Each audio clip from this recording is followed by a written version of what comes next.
Yes, everybody, it's my birthday today. Yeah, that's a good start, I think. October the 17th. Well, I guess when people are listening to this, it won't be your birthday. We should have planned this to come out on your birthday. That would have made more sense. I guess. But we already did it. We can't edit it or change it now, so. It's still a special day for me right now. Yeah, true. So I'm living in the moment. Yeah. We are recording this on October 17th, in which it is Isaac's birthday. Yeah. So it is your birthday today, Isaac. And thank you, Corey. Thank you for telling me it is my birthday. And as part of my birthday celebration, I get to talk about one of my favorite television shows of all time, if not my favorite, honestly, Breaking Bad, and the accompanying film El Camino that just released on Netflix last week on October 11th, and we got the chance to view it a few days ago, and now we want to talk about it. Mostly about it, although we're going to talk a little bit about Breaking Bad, but plenty has already been written on the subject of that absolutely phenomenal television show. Yes. Mr. Woodard, if you're out there, you're wrong. You're wrong, It's fucking great, man. Yes, the show ended 6 years ago, roughly. And in all that time, Vince Gilligan, the showrunner, has been thinking of what to do to tie up the story. It was secretly being filmed and only announced last August, I believe. So the hype instantly came. Yeah, there's been rumors of a Breaking Bad movie more or less constantly ever since the show wrapped up. Mm-hmm. You know, you read articles on the internet every few months about some new little tidbit that comes out about it, but nothing materialized, and it didn't seem like it was really a reality until, like you said, just a couple of months ago when we got official word on this guy with that trailer of Skinny Pete in the interrogation room.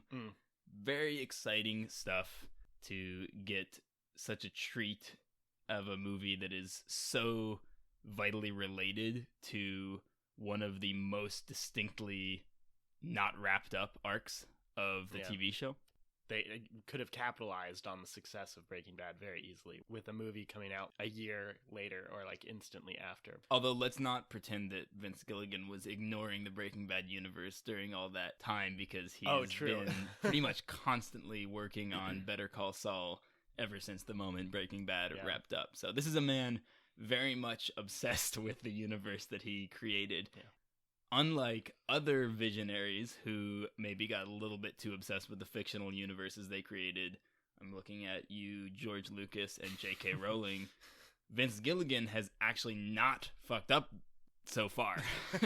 Breaking Bad and Better Call Saul are more or less universally acclaimed for their entire durations. You know, I'm sure that there are people out there who would point to little drops in quality here and there, but I think looking at both of those products holistically, they're viewed as huge successes. Yeah, and I think one of the things that came out of that was unexpected was a surprising dramatic turn from Saul Goodman's character.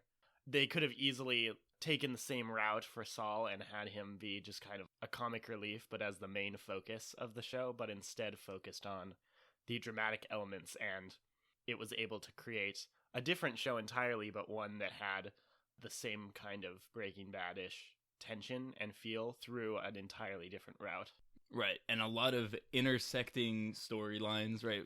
Better Call Saul takes place before, during, and after the events of Breaking Bad, is my understanding, which I actually haven't seen Better Call Saul yet. I'm currently in the process of rewatching Breaking Bad in preparation for binging all of Better Call Saul, which I'm very excited for. I just have never gotten around to it. Yeah, this isn't a spoiler at all, but there's flash forwards to what happens after Breaking Bad, the events of Breaking Bad, and the majority of the show takes place before Breaking Bad. Right. I've heard that there are maybe some minor continuity errors, but I don't know. I haven't kept track very well. Fair enough. And I think that the overall sentiment here is that Vince Gilligan and company have been more concerned with crafting incredibly compelling and thoughtfully constructed storylines than they have been with maintaining a totally cohesive universe. Yeah, I mean, there's continuity errors in Breaking Bad, too, that you can look up, like date errors and things like that. So that wasn't the concern, and it does not draw away from either of the shows at all. Right, because when you're absorbed in Breaking Bad, you are completely and utterly absorbed. And the only details that stand out to you are the meticulous elements that pop up.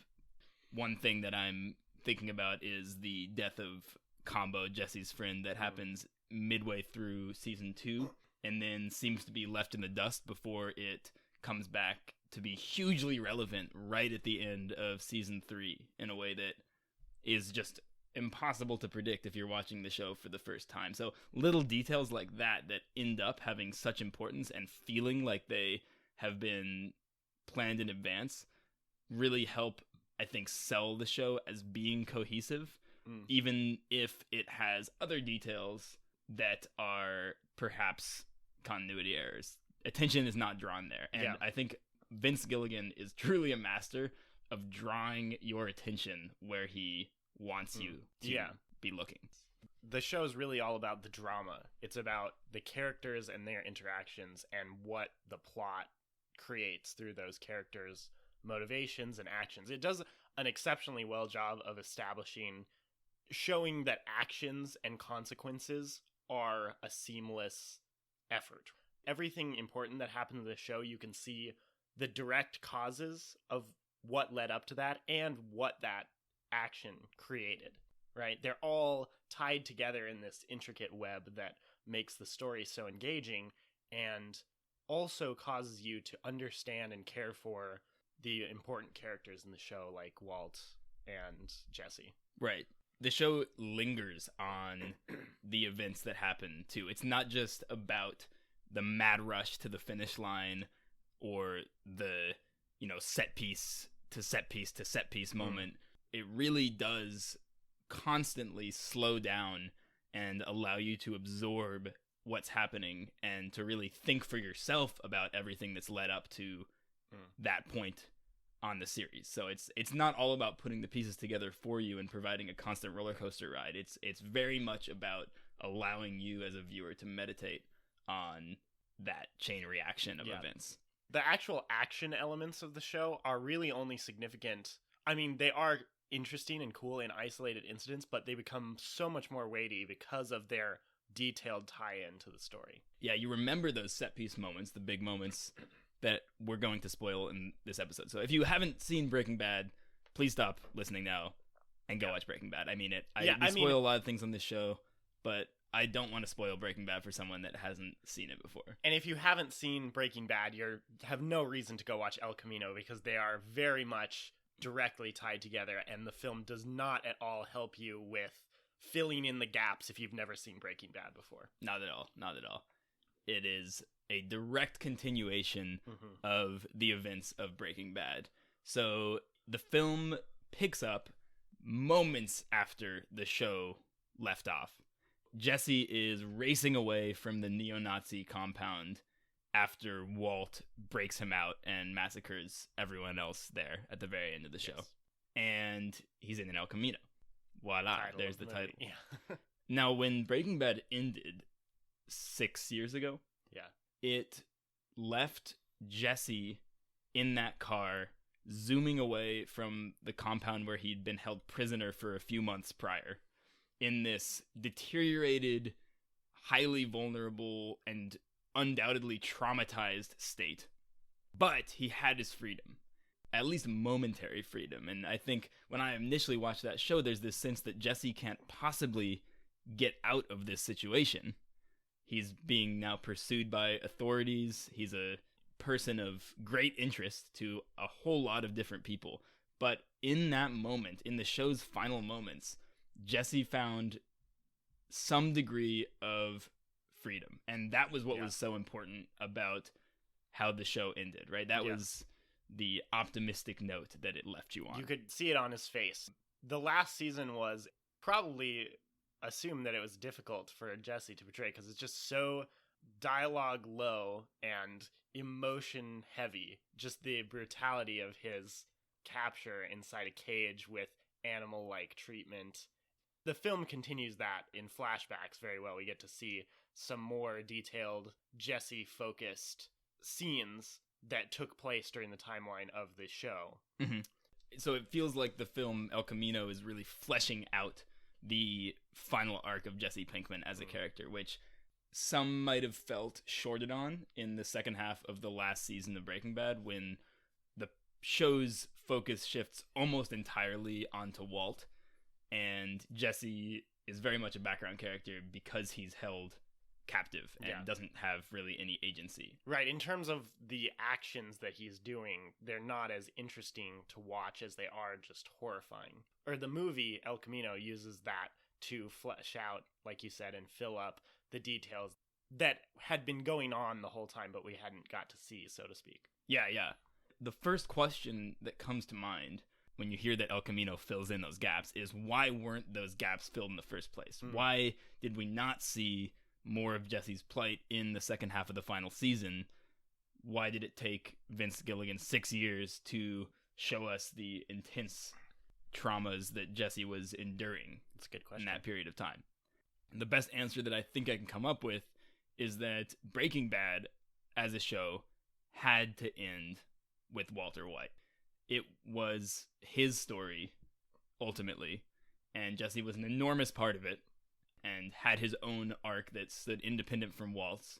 But if Breaking Bad had ended with El Camino's ending, it would have felt strange, I think, in a lot of ways. Breaking Bad's ending is poetic and tragic. Pretty perfect for the show because, we find out episode 1 that he has cancer, and we end with him dying.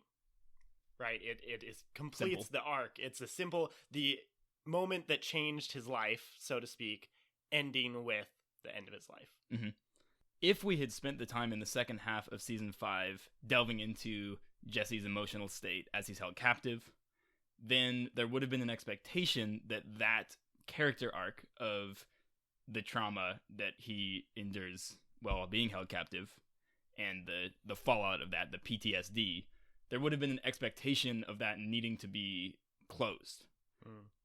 Instead, Breaking Bad ends moments after Walt has died, as we both have agreed it should. So there was no way that the few minutes of freedom that Jesse has at the end of the show, there was no way that Vince Gilligan and company could have wrapped up that entire arc of Jesse's inner turmoil in a way that felt natural or compelling, right? So instead, he chose to leave us on this note of superficial optimism that really works, I think, to give you enough happiness at the end of a really rough final season in order to not feel like you've been cheated, but to still feel realistic and not like it's underselling the arc of Jesse Pinkman's character. So then El Camino comes along 6 years later, and it feels much more like an epilogue to the Breaking Bad story that takes the time that would have been necessary to flesh out the rest of Jesse Pinkman's arc in a way that doesn't collide with the arc of the rest of the show. So it still allows Breaking Bad to have that cohesive front to end arc surrounding Walter White, and then it also finally gives Jesse Pinkman the closure that, I don't know if he deserved it or needed it, but I guess Vince Gilligan decided he wanted to give it to us. Yes. I mean, we decided that Walter White's ending, his beginning and ending, was a satisfying conclusion, right? So to him, I suppose he needed something equally satisfying for Jesse Pinkman to go out of. I see their arcs as kind of like almost opposite, where Walter starts as a normal person, right, with a normal life, and ends up spiraling downward into a drug lord by the end of season 5. Jesse's is almost the opposite, where he gets this kind of heroic journey of upward trajectory towards the end. He gets drawn into like Walter's situation initially with just the prospect of money and whatnot, but eventually he gets off of the drugs and finds more like reason behind his life and like the need and will to live, so to speak, that I think would not have been established without a long journey of self-discovery, of turmoil and things that could have led a weaker-willed person to suicide, probably, right? I mean, with Kristen Ritter's character dying and in season 5, the other girl getting killed in front of him. Andrea, right. You know, all of this horrible, horrible stuff that happened to him that by the end, his character, it could have been either slashed to pieces from all this terrible stuff or sent him on the upward trajectory to the rest of his life. Since the show takes place in such a short amount of time, by the end of the movie El Camino, we're kind of seeing Jesse as an entirely new person, an entirely new and different place in his life, and basically starting his life over again, which they say at the end of the movie, right? Not everybody gets a second chance. And whereas Walter felt unsatisfied by his second chance, the second to last episode. Yeah, the second to last episode, exactly. Granite State. Whereas Walter felt unsatisfied and we needed to conclude his arc better than that. Jesse finds that same place and it's, it's a satisfying conclusion. Yeah, I think that's a good point. Although I don't know if I agree entirely with their arcs being like perfect mirrors of each other. They're not perfect mirrors. They start in different places and end in different places. Definitely. Jesse's arc is so tumultuous and such horrible things happen to him because of his association with Walter that I feel like it's hard to view the things that are inflicted upon him as being important to build him up as a person. I mean, right? I wouldn't say that I would wish that on anyone, but it certainly changes his character in the end for the better. I mean, he could have easily died from a drug overdose in his 20s, and instead is starting over his life clean and a new person.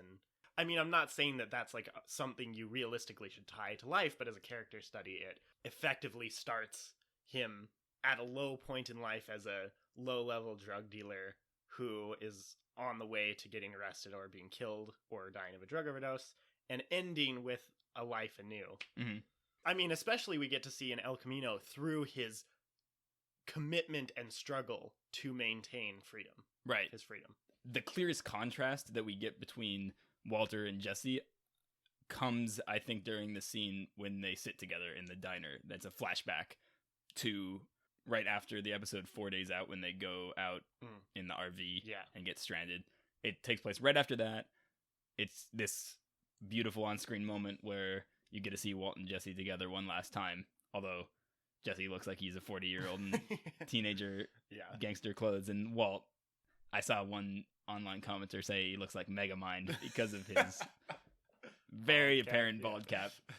I guess he didn't want to shave his head for just a few minutes of screen time. Yeah. Anyways, the whole purpose of that scene, or at least I think the primary purpose of it, is to shed this light on what Jesse wants. Because even though Walt is the one that's talking for a lot of the sequence, what we hear Walt actually say is that he is so happy that Jesse has gotten the opportunity to achieve this greatness, or what Walt sees as greatness, cooking a shitload of meth and making a shitload of money, basically, so early in Jesse's life, whereas Walt says he had to wait so long to achieve any kind of greatness. Yeah. Right, and Walt's whole inferiority complex is an ongoing theme throughout the show. Yes. And what ends to his ultimate downfall is that greediness and desire to stay the top of his business, essentially. Right, he needs to feel like he's on top because he is so worried that he threw his life away and became a chemistry teacher. He implies that Jesse would want the same thing, but in fact, what we see throughout all of El Camino is Jesse trying his best to get back to a normal, or I don't want to say normal, but a quiet and unremarkable existence, because all he's ever known throughout this time he's spent with Walter, at the very least, which is probably the craziest portion of his life, has been terror and sadness and grief and flashes of happiness. But obviously he thought that the money was not worth it. Yeah.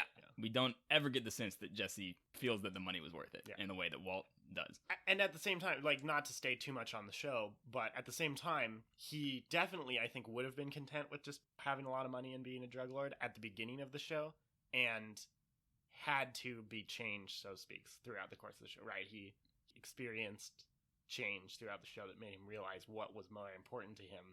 And so El Camino is struggling to find that. And avoiding what he sees, I assume, as not the way that he wants to pursue his life by just giving himself up, maybe, or having all this money.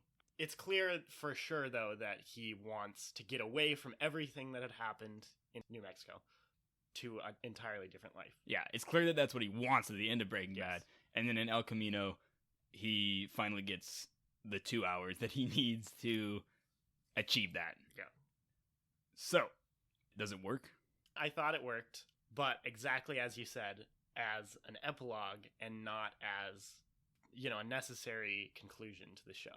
It's a tacked on ending to be as crude as possible, and a conclusion for the character that we already knew or assumed probably was going to happen. Emotionally, that's what Jesse was getting at the end of season 5 of the show. I guess Vince Gilligan thought that audiences needed to see that happen on screen as well, and see him conclude all of the terror of his life and start anew as a different person. I think it's hard to see it happening, honestly, as nicely as it does by the end of El Camino, if you're just viewing the finale of Breaking Bad, because of how it's dire straits Jesse seems to be in at the end of that episode, despite that look of you freedom have to in his look eyes. into it. You have to look into it. So I don't know. I think that El Camino is ultimately a happier conclusion for Jesse Pinkman than I would have filled in myself if I were to just imagine what happened after the events of the show. But it works, I agree. And I think that a lot of why it works is because it's coming 6 years after Breaking Bad. It feels kind of like a footnote, or I've seen others say a coda or an epilogue. But that's sort of all we needed. And it feels, because it's coming so long after the original show, it doesn't feel like it's being presented as like a necessary component of the Breaking Bad story. It feels much more like a self-contained afterword. Yeah, agreed. You're not really expecting anything more than that, and it delivers on that promise. I agree. I would say so as well. One of the most interesting parts of Breaking Bad as a whole, including El Camino and the show, is the unplanned nature of it. Vince Gilligan, it's well publicized that a lot of the ideas that he had over the course of the show were scrapped or changed as his creative vision developed over the course of making it. Yeah. Famously, he was going to kill off Jesse's character at the end of the first season, and then the outpouring of fan support for Jesse as a character as the show was coming out led him to alter the ending and, of course, make Jesse an extremely vital part of the show throughout all 5 of its seasons. Interesting. And there's other examples of that, too. He said as late as the premiere of the first half of season 5, when Walt has the big machine gun in the back of his car and drives away, that he didn't necessarily even know where Walt was going or why at that point when he wrote that scene. At the beginning of the end, he didn't even know what the end was going to be.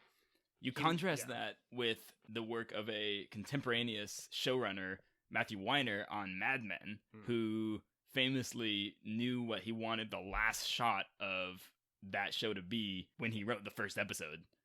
And wow, that's quite a striking contrast in terms of the creative method. Yeah. Which do you think was better? Well, I think what is so shocking is that by its end, Breaking Bad was the better show. Mad Men ran out of steam, it felt like, towards the last few seasons and just couldn't keep up its momentum. Whereas Breaking Bad, and I don't know whether to attribute this to the unplanned nature of it or just to how things happened to turn out because of a myriad of factors, but Vince Gilligan's propulsive creative vision ended up making every moment of that show feel so necessary. Yeah. Right? It really felt like we were seeing the story that he wanted to tell at every moment. It was an in-the-moment explosion of force. Every single season was. Each was a self-contained arc, and yet each fit so perfectly into the overarching arc of the show. You always got the sense that we were watching exactly what Vince Gilligan wanted to show us. And I think that that's been his whole creative philosophy. He just makes what he wants to make in the moment. With Better Call Saul, I don't think he introduced Saul's character planning to give him this whole elaborate backstory over the course of 6 seasons of a spin-off show. But he just decided that he wanted to, and goddamn, look at it. He's doing a real good job of it. Yeah, he saw something in that character and in that actor that I don't think anyone else saw, and he just ran with it for the whole show, and it worked out really well. And that's his whole MO, is just running with it. Yeah. And so I think the reason we're getting El Camino, it's not because of some grand vision on Vince Gilligan's part to deliver us this epilogue perfectly timed after the conclusion of his show. No, it's just because Vince Gilligan decided a few years ago that he wanted to tell this little extra story about Jesse taking place after the events of Breaking Bad. There's nothing more to it than that. And because he is such a good writer and such a creative visionary, at least in the moment visionary, it works. It works. Like everything else he's put out so far. Yeah, and the movie just by itself is still pretty brutal. You know, the best parts of it have that same Breaking Bad-esque tension. You know, the flashbacks have this brutality that we didn't get to see before. The psychological trauma that Jesse was experiencing. And, you know, we get to see after what happens when Andrea died when he's still in capture. It's just horrible to watch because he's basically the slave of the dude. What's his name? Uncle Jack. Right, and we don't get to see Uncle Jack, but we see Todd. Yeah, Todd, that's right. Todd we get to see basically just carting him around and having him hang out with him, free of chains and handcuffs and anything, and he knows that Jesse's not going to do anything. Even when there's a moment when Jesse picks up the gun from Todd's car, he just walks over to him and Todd's just like, "You're not going to shoot me." He talks him down basically, and he's like, "I'm going to get you some pizza." And, you know, he's so beaten down. He's like a child at that point.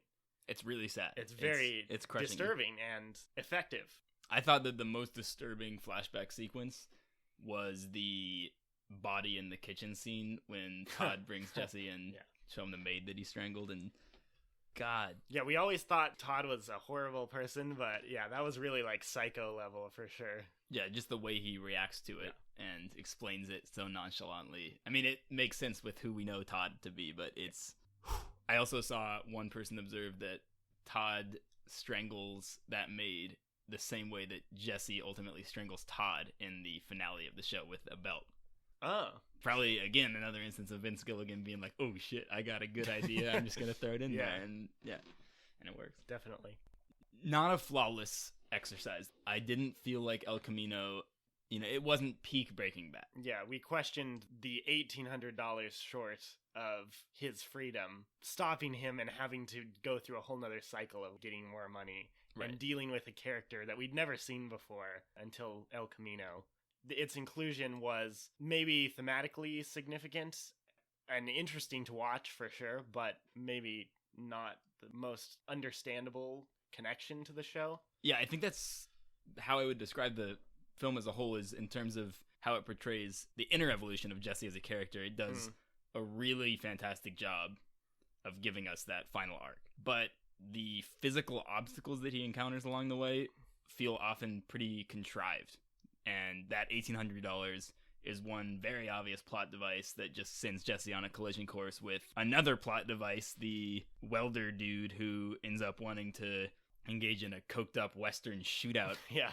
Where Jesse like flexes kind of his gun fighting skills, but not really. I think it was more just his cleverness and that he had developed instead of just like a ballsy. Right. That was a good moment when he had the gun in the pocket. Yes. I like that. There was some clear thought behind that. It wasn't a in the moment flash of brilliance. Like that was a planned going in and knowing what he was going to do.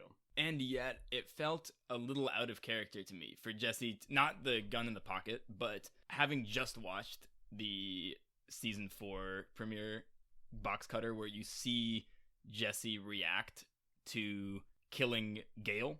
He's utterly horrified at his own actions. You know, the whole first like half hour of that episode, he doesn't even talk or react to anything. And then, wasn't that the first time he'd like actually killed someone though? Yeah, but I don't know if there was ever a second time, was there? Like he, I guess, collaborated with Walt to plan to kill Gus. But I don't know, more than that, it just felt a little bit like a very conventional movie finale, like final gunfight for a character that has always shown tremendous hesitance to engage in that kind of behavior. Yeah. I just thought that whole scene was a little bit weird.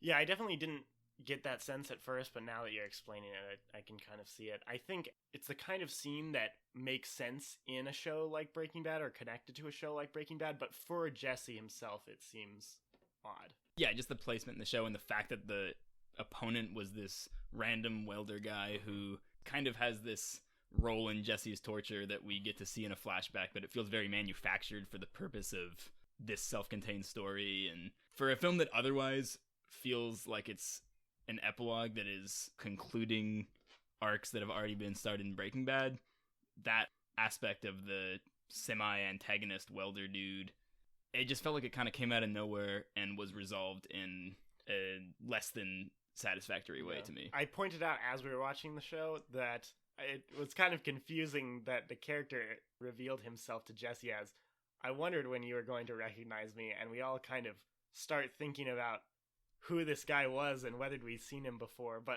and in reality we had never seen him before, and they were going to introduce him later, but that instance made us all question, had we ever seen this man before? Because we have seen everything that Jesse's gone through. It's reasonable, I think, in a movie like this that picks up right after the finale of a 5-season-long show that, I think you said this, when someone says, "Don't you remember me?" You assume that as a viewer you're supposed to try to remember them. You're supposed to have remembered them because you're watching what Jesse's doing, right? We are the omniscient viewer around his mind and around his actions. Definitely.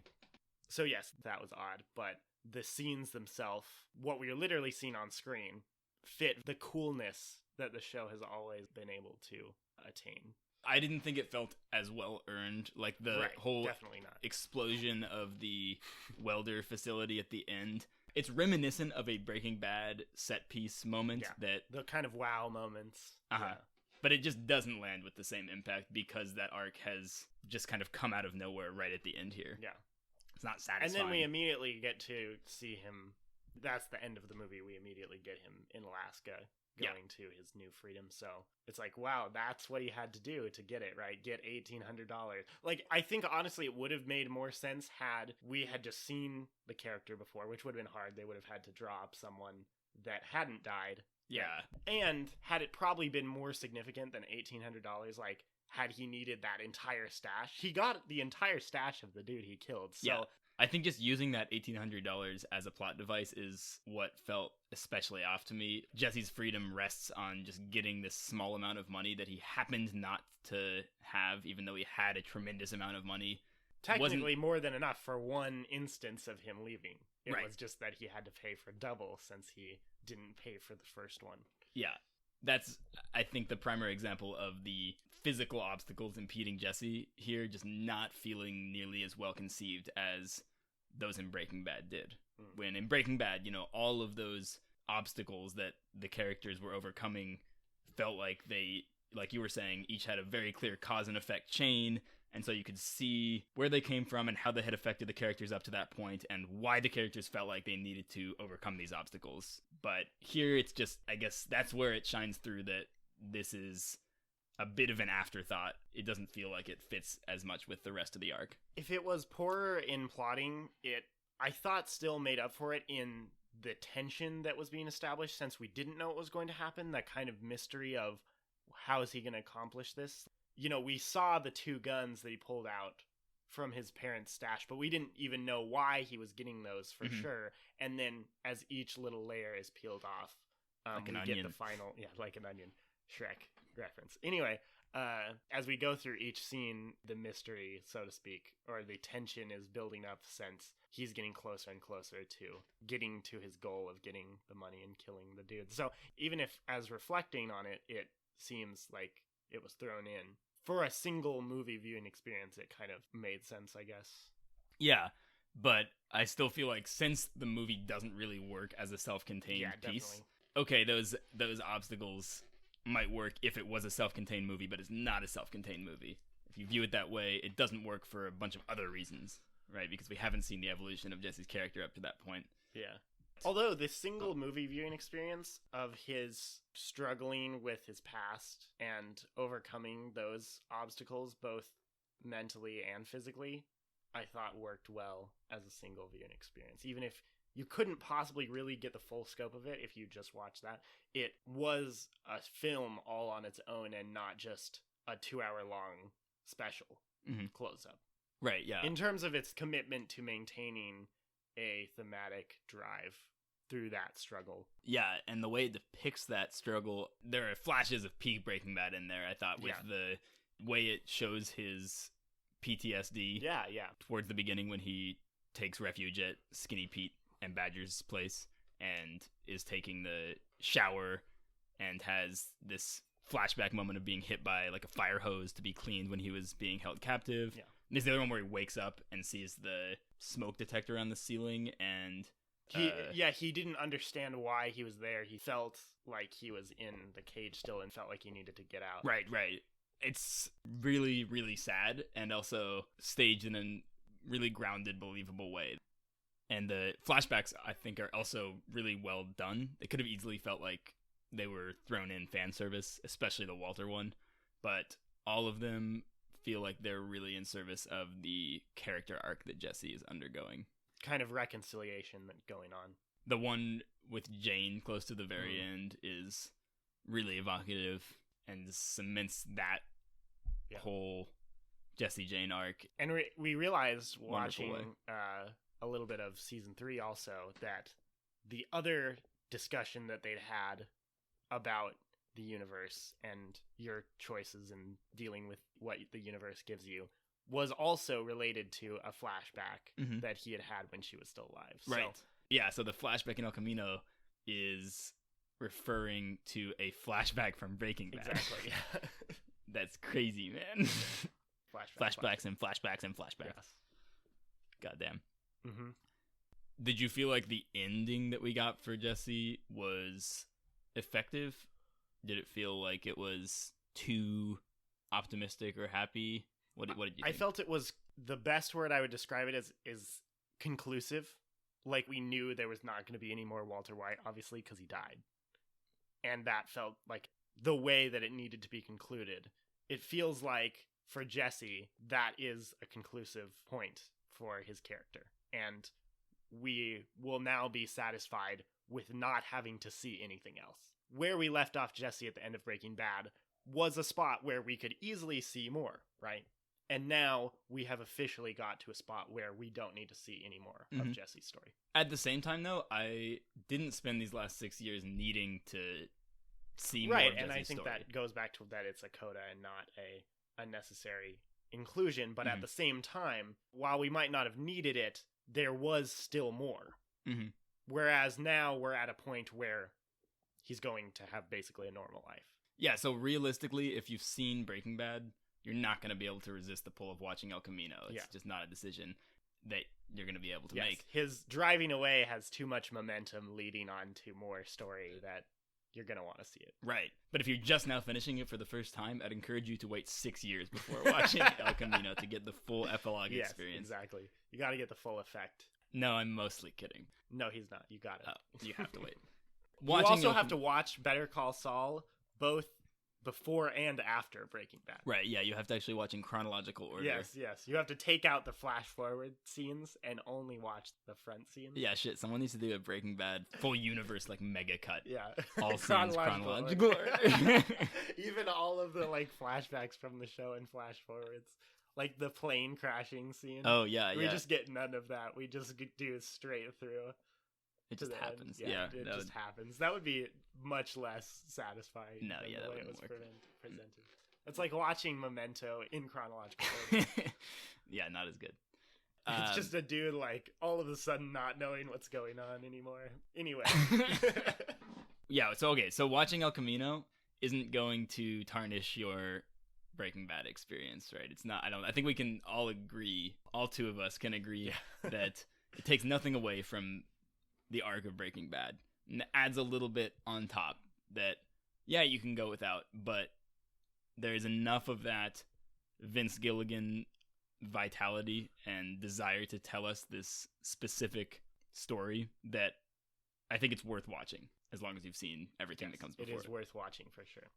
Solid A. Yeah, I might give it like a B if I was grading it, but no, yeah, I don't know what I would rate it on the grade scale. On the grade scale, that grade scale is probably 11 out of 10. Actually, obsolete anyways. Yes. We should transition into standards-based grading. on the 4-point scale. We really the logic system. Roger Ebert style. I was talking about like education. No, yeah, I know, but yeah, I was trying to reference. I guess Roger Ebert is also he's on the standards-based grading game. Goddamn, Roger, even up there, he's still progressive. Yes. I don't know if Roger Ebert was ever progressive, actually. He was probably conservative, if anything. Yeah, probably Trump support. No. I mean, you never know. Yeah, he was probably conservative leftist, I would think.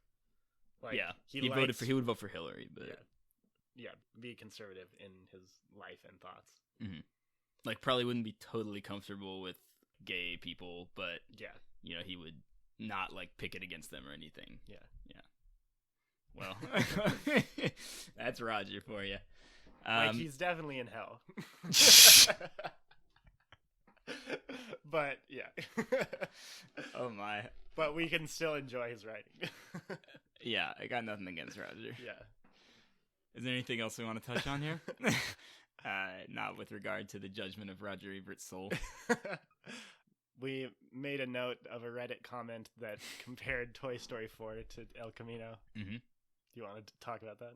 Yeah, well, just the comparison that both of them feel like epilogues to a story that was already complete. Mm. Both of them focus on one of the main characters from the self-contained series and give them a satisfying send-off that feels like they've concluded their arc and cemented their ongoing happiness in life.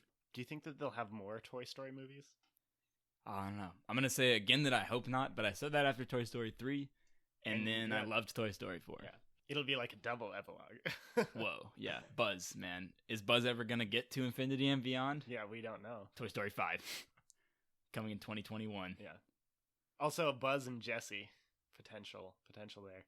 Damn, you're shipping them, dude? No. Yeah, I don't know for sure. I don't remember what Toy Story 4 established. Buzz and Jesse Pinkman? Yeah. There's some fanfic material. Wow, that was good. I could see that. Well, we have some writing to do, my friend. Yeah. Like a relatively skinny dude with a muscular spaceman. Yeah, they're a good match for each other. I think opposites attract, right? Yeah. All right. How do we get on that one? That'll be our next episode, discussing the fanfic relationship between Buzz Lightyear and Jesse Pinkman. Right. We'll actually each take on a role. Oh, my God. Okay, I think that means it's about time for us to wrap up. If you have thoughts, feelings about El Camino or Breaking Bad that you have been holding in for 6 years, then please do share them. Also, if you don't already, please give us a follow on our blog and on our podcast website. All of those follows help us try to expand our audience, which is something we're focusing on right now.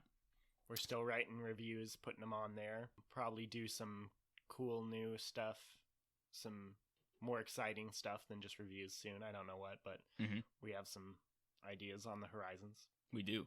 And yeah, so the blog link is aboutmoviesci.wordpress.com, and there you can find a link to our podcast website. Follows on either or both of those platforms are greatly appreciated. And of course, Instagram, Facebook, Twitter. Yeah, About Movies CI on all social media. Hell yeah. Please leave comments, suggestions on future topics you'd like to see us tackle. Breaking Bad fanfics, of course. Breaking Bad fanfic ideas, preferably tie-ins with Toy Story characters. As always, thank you all for tuning in and making it through our little conversation. We do appreciate your listening and your support. Yep. All right, we'll see you in another 6 years for El Camino 2. Another Breaking Bad movie. Featuring Skylar White. As Jesse Pinkman. As Jesse Pinkman. The character of Skylar. Anyway. Fade out. Bye, everyone.